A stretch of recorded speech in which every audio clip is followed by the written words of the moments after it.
day in and day out. For years, I've been told that I do nothing. Which is funny to me because I understand that this world and everyone's reality is just perception. It's not that I do nothing, it's that people are selective on what they hear and what they see. I see a lot of people refuse to make themselves accountable for their actions and play victim. They don't care about the truth, because if people did, we wouldn't act the way we do. I've had people try to make me change who I am to appease others when they didn't even earn my respect or even try. It's hell of a lot easier to become the bad guy and become dark, sick, and sadistic. But that's the coward's way out, and I would be compromising my own morals and self-respect, which frankly, I'll be honest, a lot of people lack this day and age. People think they understand what power is, when the people who think they have power do not.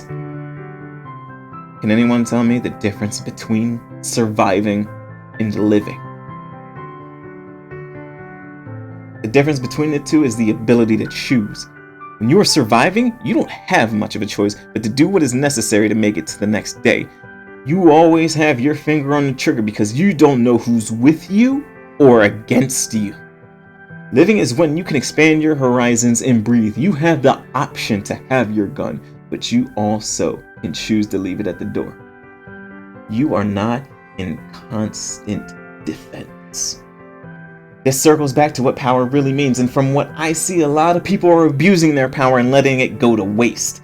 People will use their power to suppress and abuse others, which puts them in a state of survival. And when someone is in survival mode, they are dangerous, yet vulnerable. Do you want to know what's more dangerous than that? Someone who's living, who knows that feeling of survival. They still have that instinct and can switch it on and off when necessary. That's why I preach everyone should treat each other with respect and kindness, because one day you may fuck around and find out that the person that you thought was an easy target was a wolf in sheep's wool. Stop preaching that kindness is a sign of weakness. Kindness is a sign of belief, believing in the good in other people's hearts and keeping intact that goodness within yourself.